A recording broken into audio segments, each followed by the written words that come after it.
সবাইকে আসসালামু আলাইকুম। আমার ইউটিউবের সকল ভাই এবং বোনরা সবাই কেমন আছেন? আলহামদুলিল্লাহ আমি ভালো আছি। সকাল, সকাল এক আত্মীয়র বাসায় যাব বেড়াতে। আত্মীয়র বাসায় বেড়াতে গেলেও আছে বিশাল খাবার-দাবারের ব্যবস্থা। কিন্তু আরেকটি আকর্ষণীয় বিষয় হচ্ছে আমরা মেট্রো রেলের ভেতর দিয়ে দীর্ঘ পথ অতিক্রম করে সেই আত্মীয়র বাসায় যাব। আমরা বাসা থেকে মেট্রো রেলের ভিতরে ঢুকে পড়ি স্টেশনে। আমাদের বাসা থেকে প্রায় ১০ মিনিটের মতো লাগে যেতে মেট্রো রেলে যে স্টেশনে আমরা যাব সেখানে যাওয়ার পরে তারপরে যখন আমরা সেখানে থাকবো প্রায় ১ ১.৫ ২ ঘন্টার মতো আমরা মাটির নিচ দিয়ে যাতায়াত করব। সম্পূর্ণ জার্নিটাই আমাদের মেট্রো রেলের ভিতরে অর্থাৎ মাটির নিচে। আপনারা তো সবাই অবশ্যই জেনে থাকবেন যে ফ্রান্সে বেশিরভাগ মানে সব মানুষজন মাটির নিচ দিয়ে চলাচল করে বলা চলে। উপরে মানুষজনের সংখ্যা খুবই কম। আজকে যেহেতু রবিবার ছিল আর মেট্রো রেল স্টেশনগুলো প্রায় ফাঁকাই ছিল। রবিবারে যেহেতু অফিস আদালত সবকিছু বন্ধ থাকে, এজন্য মেট্রো রেলের স্টেশনগুলো অনেক বেশি ফাঁকা এবং ফ্রি থাকে। লোক সংখ্যা খুবই ফ্রি থাকে। কিন্তু এমনিতেই মেট্রো রেলের যে মানে যখন সপ্তাহের অন্যান্য দিন রবিবার, শনিবার ছাড়া মানে বন্ধের দিন ছাড়া সেদিন এত বেশি ভিড় থাকে যে যা চিন্তা করার বাহিরে। যে মানুষের মানে কি বলবো গায়ে সাথে লাগিয়ে দাঁড়ায় থাকতে হয় এমন অবস্থা। কিন্তু আজকে রবিবার এজন্য ভিডিও করাও গেছে। আমিও ভিডিও করেছি বেশ ভালোই মনের মতো করে ভিডিও করেছি। শর্ট ভিডিও তারপরে যে ইউটিউবের জন্য ভিডিও করেছিলাম। এই তো মেট্রো রেলে করে বসে আছি। এই মেট্রো রেলটার অন্যরকম একটা বৈশিষ্ট্য হচ্ছে মেট্রো রেলটা কম্পিউটার দ্বারা পরিচালিত হয়। এটার কোনো ড্রাইভার নেই। যার জন্য এটাই হচ্ছে একমাত্র আমি যতটুকু জানি এটাই মেট্রো রেল যেটা ড্রাইভার ছাড়া চলে। মানে আধুনিক আরকি যে আধুনিক হয়তো আস্তে আস্তে হবে অন্যগুলো কিন্তু এটাই হয়েছে বর্তমানে আধুনিক যে এই ট্রেনটা অনেক বেশি সুন্দর চকচকে ছবির মতো সবকিছু বসার সিট জানালা সবই এখানকার ফ্রান্সের সবকিছু সুন্দর কিন্তু এটা হচ্ছে আরো বেশি সুন্দর। আর মেট্রো রেলের আমি একটা ভিডিও করেছিলাম একদম আসার সময় আমরা একদম সামনে ছিলাম পিছন দিকে ছিলাম। পরে আমি পিছন দিক থেকে একটা ভিডিও করেছিলাম ফাঁকা দেখে। যে ভিডিওটা আমি ইউটিউবে দিতে পারিনি। এটা আমি অন্য জায়গায় মানে করেছিলাম শর্ট ভিডিওর মতো। যে ভিডিওটা ছিল অনেক বেশি সুন্দর। আমরা এই তো যে আত্মীয়র বাসায় যাওয়ার জন্য মেট্রো রেল থেকে নেমে গেলাম। মেট্রো রেল থেকে নামার পরে এখন আমরা অনেক দূর পর্যন্ত হেঁটে যাবো। এখন আমরা মাটির অনেক নিচে অথচ বোঝার উপায় নেই যে আমরা মাটির নিচে। চারিদিকে আলো পর্যন্ত অনেক সুন্দর পরিষ্কার পরিচ্ছন্ন। তারপর আমরা এই তো একেকটা তালা থেকে এভাবে উঠতে হয়। সিঁড়ি আছে, তারপরে চলন্ত সিঁড়ি আছে, লিফট আছে। আমরা সাধারণত সবসময় এসব মানে যে জায়গায় বেশি জনসংখ্যা থাকে সে জায়গায় আমরা সাধারণত লিফটগুলো ব্যবহার করি না। চলন্ত সিঁড়ি ব্যবহার করি। হেঁটে চলন্ত সিঁড়ি দিয়ে এই তো যাচ্ছিলাম। অনেক বেশি দীর্ঘ রাস্তা থাকে। হাঁটতে অনেক আসলে কষ্ট হয়। এসব জায়গায় করার জন্য মানে ১ম দিকে আমার খুবই বিরক্ত লাগতো। এখন হাঁটতে এখন অভ্যাস হয়ে গেছে আমাদেরও। এজন্যই বিদেশে থাকা অবস্থায় জুতাটা অনেক আরামদায়ক হতে হয় আর কেডস পরা লাগে। কেডস পরা থাকলে তো কোনো চিন্তাই নেই। যেকোনোভাবে যাতায়াত করতে এই তো টিকেট পাঞ্চ করে মানে মেট্রো রেলের স্টেশনের ভিতরে ঢোকা লাগে। আবার টিকেট পাঞ্চ করে মেট্রো রেলের ভিতর থেকে বেরোতে হয়। মেট্রো রেলের স্টেশন থেকে এত বড় স্টেশন এখানে কোনো টিকেট পাঞ্চ করা ছাড়া কোনো মানুষ এখানে নেই। এই তো আমরা টিকেট পাঞ্চ করে যেখান থেকে যখন ঢুকেছিলাম আমাদের ওখান থেকে তখন ঢুকেছি। এখন এই যে বাহির হলাম। এখন এই যে নিচের দিকে নিচে অনেক নিচে সিঁড়িগুলো দেখা যাচ্ছে। আমরা এখন এই তো উপর দিকে উঠে যাচ্ছি। এখন যেহেতু আমরা বেরিয়ে গেছি এখন আমরা একদম মাটির উপর দিকে উঠছি। এই এসকেলেটরটাও অনেক বড়। অনেক উঁচু মানে যাকে বলি গুহার ভিতর থেকে এখন আমরা এই যে মাটির উপরে উঠে যাচ্ছি। মানে গুহার থেকে এখন আমরা জমিনের উপরে পা ফেলতেছি যেটা বলে সেরকম আরকি। তারপরে মানে এটাই হচ্ছে মানে এই ভিডিওটার মূল আকর্ষণ যে মেট্রো রেলের ভিতরে যে এতক্ষণ সময় ধরে থাকা সেই আমাদের বাসা ওখান থেকে উঠেছি প্রায় ১.৫ ২ ঘন্টা। একটা মেট্রো রেল আমাদের চেঞ্জ করা লাগছে। চেঞ্জ করে আরেকটার মধ্যে ওঠা লাগছে। তাও ওই ভিতর থেকে আমরা উঠেছি। যেমন টিকেট পাঞ্চ করে ঢুকেছি যে ১ম এ আবার এই টিকেট পাঞ্চ করে বাইরে হওয়ার সময় টিকেট পাঞ্চ করে আবার বাইরে হয়েছি। এই তো আমরা উঠে গেছি উপরে। দেখুন উপরে কিন্তু ফাঁকা। উপরে লোক সংখ্যা নেই। কিন্তু নিচে এত লোক থাকে। কোনো সময় ভিড়ের সময় যদি আমি ভিডিও করতে পারি তাহলে অবশ্যই আপনারা সেই ভিডিওগুলো দেখতে পাবেন। আজকে রবিবারের ভিডিও ছিল অনেক বেশি ফাঁকা ছিল। আর এত লোক সংখ্যার মধ্যে ভিডিও করা যায় না।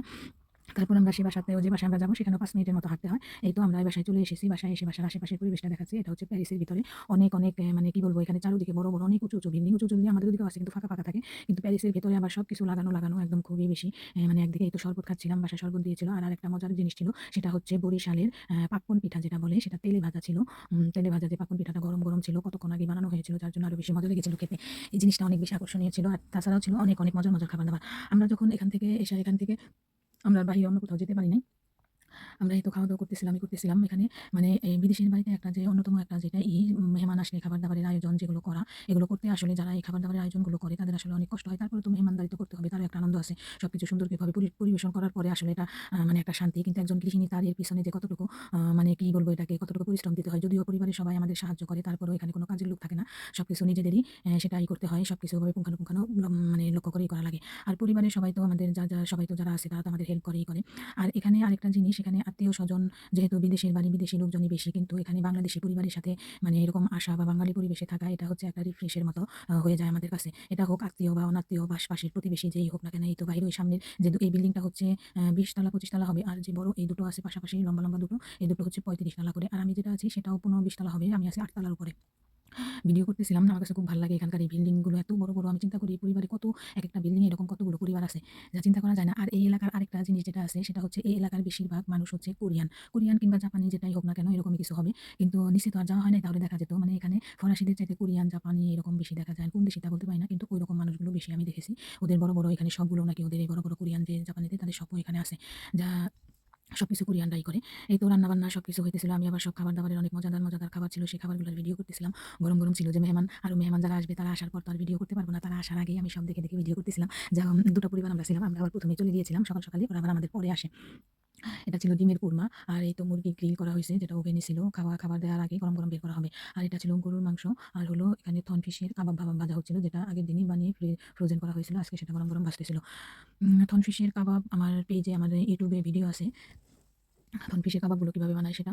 আর এই তো আমি এবার দেখতেছিলাম যে এরকম মানে দইয়ের যে পাতিলগুলো কয়টা হইছে ওরা, আমি দেখতেছিলাম খুব সুন্দর লাগে। এই যেগুলোর মধ্যে আমরা দই পাতি, এগুলো আমরা আলাপ আলোচনা করতেছিলাম, দুষ্টামি করতেছিলাম আমরা সবাই। এটাই হচ্ছে আসলে আমার ভিডিও। আপনারা সবাই আমার ভিডিও কষ্ট করে দেখেন, এজন্য অসংখ্য ধন্যবাদ আপনাদের যারা আমার ভিডিও দেখেন। আমার ভিডিও দেখে সাবস্ক্রাইব করবেন, লাইক করবেন, কমেন্ট করবেন, শেয়ার করবেন। আমি জানি আমার ভিডিওতে কথা দেয়া বা ভিডিও করা কোনো কিছুই ভালো হয় না। আমি আমি আমি চাচ্ছি যে আমার ভিডিওগুলো যেন নিয়মিত হয়, তার জন্য আমি ভিডিওগুলো করার চেষ্টা করি। এছাড়া আর কি, এর চাইতে সুন্দর করে করা হয়তোবা পরে আস্তে আস্তে আমি শিখবো। এখনো আমি অনেক কিছু জানি না, অনেক কিছুই করতে পারি না। আমি এখনো ভিডিও করতে এগুলো শিখতেছি। অবশ্যই আপনাদের সাপোর্ট পেলে আমি অবশ্যই আরো বেশি অনুপ্রাণিত হব। আর আমার ভিডিওর অন্যতম যেটা সমস্যা সেটা হচ্ছে মানে কথা হয়তো স্পষ্ট হয় না বা জুড়ে হয় না। এটা মানে কথার যে দেওয়া সেটা আমার মানে ভালো হয় না। আস্তে আস্তে আমি এটাও চেষ্টা করব। আমিও করব যে আরো বেশি ভালো করার জন্য। আর হচ্ছে এই তো খাবার-দাবার শেষে ছিল বাঙালি আমরা মিষ্টি যে খাবো না তা কি হয়? এখানে তরমুজ আছে। আরো ২ পদের ফল ছিল, যেটা পরে আমাদের দেওয়া হয়েছিল। আম আর পেঁপে, যেটা এখানে ছিল না। আর এটা ছিল জর্দা সেমাই, যেটা আমি খাওয়ার সময় আবার ভিডিও করি। জর্দা সেমাই আমার অনেক বেশি পছন্দ। অনেক বেশি ভালো লাগে জর্দা সেমাইটা, যেটা আমি নিয়ে অনেকগুলো খেয়েছিলাম। আমি আবার খাবারের সময় এটি ভিডিও করি। আর এখানকার হচ্ছে আরেকটা জিনিস যে ভিডিওর যে মানে ভিডিওগুলো অনেক বেশি লং আর অনেক বেশি বড় হয়ে যায়, যেখানে কথাগুলো এভাবেই করা হয় না। আমি চেষ্টা করব এসব ভিডিওতে গল্প বাদে দেওয়ার জন্য। সবাইকে আবারও আসসালামু আলাইকুম।